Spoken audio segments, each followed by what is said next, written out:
Chers frères et sœurs, bonjour. Je viens de traduire une déclaration de Monseigneur Thomas Tobin aux USA. Voici ce qu'il dit. La déclaration du pape contredit clairement ce qui a été l'enseignement de longue date de l'Église sur les unions de même sexe. L'Église ne peut pas soutenir l'acceptation de relations objectivement immorales. J'ai traduit également un article tiré de LifeSite News de Monseigneur Vigano, et je vais vous citer tout à fait fidèlement ce que j'ai pu traduire. L'archevêque Vigano répond au nouveau film dans lequel le pape approuve les unions civiles homosexuelles. Le site internet Vatican News a annoncé au Festival du film de Rome un film documentaire qui est appelé Francesco et qui est réalisé par Evgeny Afenitsky. Alors je vais vous citer ce que j'ai pu comprendre et traduire de l'article. Ce documentaire, selon ce qui a été rapporté par Catholic News Agency et American Magazine, rend public plusieurs déclarations de Jorge Mario Bergoglio sur le thème de l'homosexualité. Eh bien, parmi les différentes déclarations, ces deux sont particulièrement déconcertantes. Les homosexuels ont le droit de faire partie de la famille, ils sont enfants de Dieu et ont droit à une famille. Personne ne devrait être expulsé ou rendu misérable à cause de cela. Ce que nous devons créer, c'est une loi sur l'union civile. De cette façon, ils seront légalement couverts. Je me suis levé pour cela. Monseigneur Vigano nous dit qu'il n'est pas nécessaire d'être théologien ou expert moral pour savoir que de telles déclarations sont totalement hétérodoxes et constituent une cause très sérieuse de scandale pour tous les fidèles.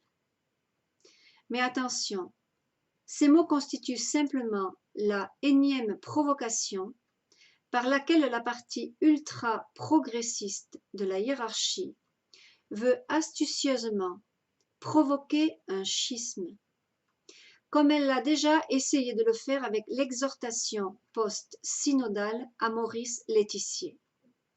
La modification de la doctrine sur la peine de mort, le synode panamazonien et la Pachamama et la déclaration d'Abu Dhabi qui a maintenant été réaffirmée et aggravée par l'encyclique Fratelli Tutti, tous frères.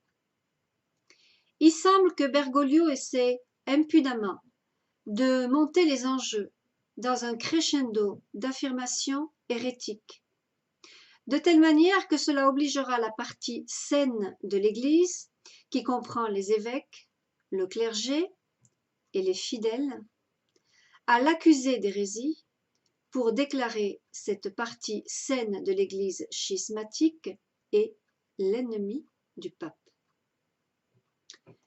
Jorge Mario Bergoglio tente de forcer certains cardinaux et évêques à se séparer de la communion avec lui, obtenant ainsi non pas sa propre déposition pour hérésie, mais plutôt l'expulsion des catholiques qui veulent rester fidèles au magistère éternel de l'Église.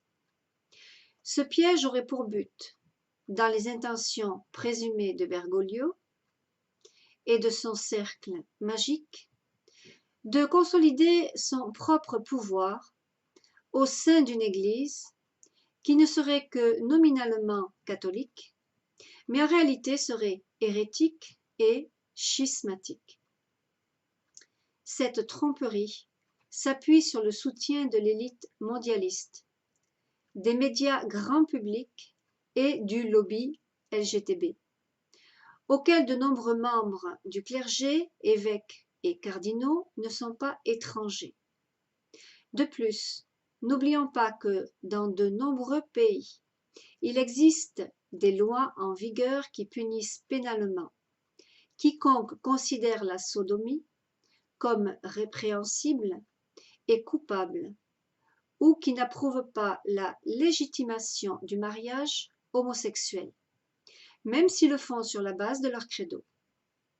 Une déclaration des évêques contre Bergoglio sur une question comme l'homosexualité pourrait potentiellement conduire l'autorité civile à les poursuivre pénalement avec l'approbation du Vatican. Bergoglio aurait ainsi de son côté non seulement l'Église profonde, représentée par des rebelles comme le père James Martin, et ceux qui promeuvent le chemin synodal allemand, mais aussi l'État profond. Il n'est pas surprenant que, dans le documentaire, il y ait également une approbation du candidat démocrate à la prochaine élection présidentielle américaine, ainsi qu'une condamnation déconcertante de la politique de l'administration Trump, qui est accusée de séparer les familles qui veulent entrer aux États-Unis illégalement, alors que la réalité est que le président est confronté à la traite des êtres humains et à la traite des mineurs. Alors, ainsi, alors qu'il est interdit aux évêques américains conservateurs d'intervenir dans le débat politique en faveur du président Trump, le Vatican se permet de s'immiscer dans les élections en faveur de son adversaire démocrate, en union avec la censure des médias sociaux et d'information de graves accusations contre la famille Biden. En tant que catholiques, nous sommes appelés à nous joindre à ceux qui défendent la vie, la famille naturelle et la souveraineté nationale. Nous pensions avoir le vicaire du Christ à nos côtés.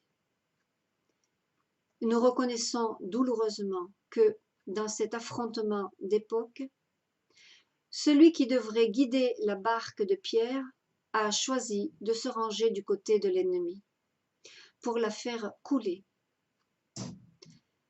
Rappelant le courage des saints pontifes pour défendre l'intégrité de la foi et promouvoir le salut des âmes, on ne peut qu'observer quantum mutatus ab illis, c'est-à-dire combien c'est différent d'autres fois. Voilà, signé par Carlo Maria Vigano, archevêque. Que Dieu vous bénisse.